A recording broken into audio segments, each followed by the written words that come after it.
So what's up guys, आज हम लोग यहाँ पर लेकर आ गए हैं आपके लिए प्रोसेस ऑफ फोटोसिंथेसिस। मतलब कि ये पार्ट 2 है फोटोसिंथेसिस चैप्टर का। हमने यहाँ पर पार्ट 1 डिस्कस कर लिया, तो आप लोग उसे जाकर देख सकते हैं, प्लेलिस्ट बनी हुई है। तो सबसे पहले यहाँ पर हम लोग बात करते हैं प्रोसेस ऑफ फोटोसिंथेसिस की। जैसा कि हमने पिछले पार्ट में पढ़ा था कि फोटोसिंथेसिस, यहाँ पर सीन कुछ ऐसा हो रखा था कि फोटोसिंथेसिस जो होता है वो provider for food of all, मतलब फोटोसिंथेसिस की वजह से जितने भी लिविंग ऑर्गेनिज्म है पूरी अर्थ में वो डिपेंड होते हैं सिर्फ फोटोसिंथेसिस पे। तो फोटोसिंथेसिस बहुत ही इंपॉर्टेंट हो गया। तो इसका हमें प्रोसेस पढ़ना है। तो देखिए सबसे पहले यहाँ पर देखिए the palisade layer is the centre of photosynthesis, मतलब जो फोटोसिंथेसिस का सेंटर होता है वहाँ पर एक लेयर पाई जाती है। ध्यान से देखिएगा, उस लेयर को हम लोग बोलते हैं पैलिसेड लेयर। ओके, आगे देखते हैं। Light energy is trapped in the chlorophyll of mesophyll cells of the palisade layer, मतलब कि जो लाइट एनर्जी होती है वो किसमें ट्रैप्ड हो जाती है, मतलब जो लाइट को ट्रैप करता है उसे हम लोग बोलते हैं फोटो रिसेप्टर। फोटो रिसेप्टर कौन है यहाँ पर? हमारे पास क्लोरोप्लास्ट है। तो क्लोरोफिल ऑफ ओके, यहाँ पर आप लोग ध्यान से देख सकते हैं।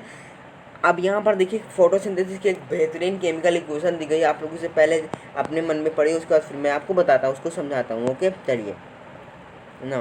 तो गाइस आई होप आप लोग ने पढ़ ली होगी। देखिए ये है हमारी, देखिए 6CO2 plus 12H2O in the presence of light energy and chlorophyll gives C6H12O6 plus 6H2O plus 6O2, मतलब जो 6CO2 था और जो 12H2O था, मतलब वाटर और कार्बन डाइऑक्साइड के मॉलिक्यूल थे, वो लाइट एनर्जी और क्लोरोफिल के प्रेजेंट में क्या हो रहा है, ग्लूकोज दे रहे हैं, वाटर दे रहे हैं और ऑक्सीजन रिलीज कर रहे हैं। तो आई होप आपको ये क्वेश्चन याद कर लीजिएगा। 6CO2 plus 12H2O in the presence of light energy and chlorophyll gives C6H12O6 plus 6H2O plus 6O2। तो आई होप आपको समझ में होगा। चलिए आगे देखते हैं।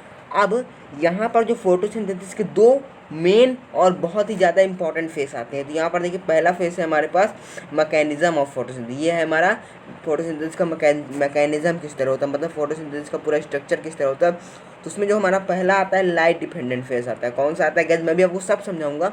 पहले आप इस वीडियो को लाइक कर दीजिए। तो ये पहला हो गया हमारा लाइट इंडिपेंडेंट फेस, और जो दूसरा है हमारे पास वो है लाइट इंडिपेंडेंट फेस।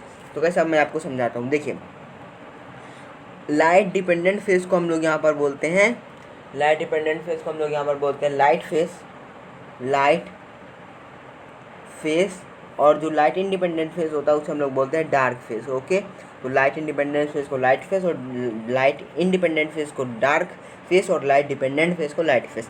यहाँ पर सीन कुछ ऐसा हो रखा है कि जो लाइट डिपेंडेंट फेस होता है वहाँ पर लाइट होती है, वहाँ पर लाइट डिपेंडेंट में जितना काम होगा, मतलब लाइट डिपेंडेंट फेस में जितना भी काम होगा वो सारा किसकी प्रेजेंट में होगा, लाइट की प्रेजेंट में होगा।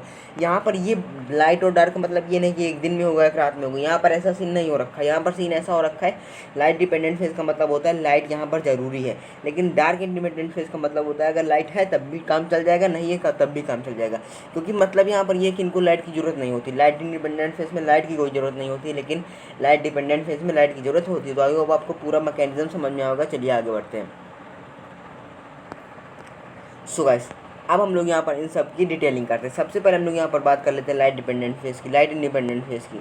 देखिए सो व्हाट्सअप गाइस, यहाँ पर देखिए द लाइट, मैं आपको अंडरलाइन करके बताता चल रहा हूँ, तो आप लोग पहले पढ़ लीजिए फिर मैं आपको बताता हूँ। देखिए the light independent phase is also known as Hill reaction और फोटोकेमिकल रिएक्शन, मतलब जो लाइट डिपेंडेंट फेस है उसे हम लोग हिल रिएक्शन और फोटोकेमिकल रिएक्शन भी बोलते हैं। तो ध्यान कर लीजिए, this phase takes place in the thylakoids. ये फेस कहाँ पर होता है, ये इंपॉर्टेंट है, ये होता है हमारा थाइलाकॉइड्स में। और जो हमारा लाइट इंडिपेंडेंट फेस होता है वो होता है हमारा स्ट्रोमा में। तो ध्यान दे दीजिएगा। Okay, on exposure to light chlorophyll becomes excited and absorb light energy. Energy absorbed is used in splitting of water molecules into hydrogen ion H plus and hydroxide ion OH minus। NADPH देखिए, अब यहाँ पर जो H का ion release हुआ इसे क्या करता है, NADP अपने पास रख लेता है। तो NADPH का फुल फॉर्म मैं आपको भी बता दूंगा। अभी आप आगे बढ़िए, चलिए आगे हम लोग डिस्कस करते हैं। तो देखिए ओके, तो यहाँ पर क्या होता है, जो NADP क्या करता है, H के मॉलिक्यूल जो खाली होता है उसके साथ अटैच करके NADPH बना लेता है। Molecular of oxygen is release. अब फोटोसिंथेसिस के समय क्या होता है, जो ऑक्सीजन का मॉलिक्यूल होता है वो होता है रिलीज, तो वो रिलीज हो जाता है फोटोसिंथेसिस के प्रोसेस के समय। ये सभी आपको पता है, अगर वो रिलीज होगा तभी हम लोग ऑक्सीजन ले पाएंगे। ओके, तो यहाँ पर आगे देख लीजिए लिखा हुआ है interconversion of glucose and starch. तो इसको ध्यान दीजिएगा। देखिए interconversion of glucose and starch का मतलब है as soon as glucose is form several molecules तो ग्लूकोज की वजह से बहुत सारे मॉलिक्यूल्स बनते हैं और वो मॉलिक्यूल्स देखिए वो स्टार्च बनाते हैं। वो जो ग्लूकोज के मॉलिक्यूल है वो क्या करते हैं, स्टार्च बनाते हैं, एक स्टार्च का मॉलिक्यूल बनाते हैं और उसी प्रोसेस को हम लोग कहते हैं पॉलीमराइजेशन। देखिए as soon as glucose is form several molecule of glucose are transfer to produce one star. बहुत सारे ग्लूकोज के मॉलिक्यूल क्या करते हैं, एक स्टार्च का मॉलिक्यूल बनाते हैं, उस प्रोसेस को हम लोग क्या बोलते हैं, polymerisation. Then at night starch is reconverted into soluble glucose which is transported to other parts of the plant through phloem. This process of transporting sugar is called to different part of the plant is known as translocation। मतलब location की transportation हो रही तो यहाँ पर translocation बोल दिया गया। उसके बाद यहाँ पर आप लोग देखिए adaptation in leaf for photosynthesis. तो ये उतना ज़्यादा इंपॉर्टेंट नहीं। देखिए लार्ज सरफेस एरिया होगा तो लीव्स बड़ी होंगी, सरफेस एरिया ज़्यादा होगा।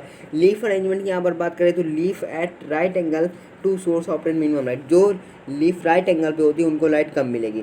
Cuticle and upper epidermis, cuticle and upper epidermis are transparent, ये ट्रांसपेरेंट होते हैं। न्यूमेरस स्टोमाटा, अगर स्टोमाटा ज़्यादा होंगे तो क्या होगा, लाइट ज़्यादा एब्जॉर्ब होगी। थिन लीफ अगर थिन है तो लाइट कम एब्जॉर्ब होगी। Chloroplast are concentrated in the upper layer of the leaf. और क्लोरोप्लास्ट कहाँ होता है, लीफ के अपर लेयर में होता है। Extensive vein system and extensive vein system allows transfer to form mesophyll cells. अब ये जो एक्सटेंसिव वेन सिस्टम है ये हो गया यहाँ पर इंपॉर्टेंट, यहाँ पर सीन इसका इंपॉर्टेंस का हो गया। तो ये क्या करता है, क्योंकि ये मेसोफिल सेल्स बनाता है और मेसोफिल सेल्स ही फोटोसिंथेसिस में इंपॉर्टेंट होती है। अगर आपसे पूछा जाए फोटोसिंथेसिस किस सेल्स के द्वारा होता है तो वो हो जाएगा हमारा मेसोफिल सेल्स। आप यहाँ पर देख लीजिए कुछ फैक्टर हैं जो फोटोसिंथेसिस को अफेक्ट करते हैं। तो सबसे पहले हम लोग इस एक्सटर्नल फैक्टर की बात करेंगे तो light, intensity, carbon dioxide, temperature and water content. फिर इंटरनल फैक्टर यहाँ पर है हमारे पास chlorophyll, protoplasm and structure of leaf. तो ये हो गया हमारा। तो गाइस यहाँ पर हम लोग क्यों रिवीजन कर रहे थे, यहाँ पर आपको डिटेलिंग नहीं दे रहा है, लेकिन ये नोट्स आप लोग स्क्रीनशॉट जरूर ले लीजिएगा क्योंकि ये इंपॉर्टेंट है। आगे देखिए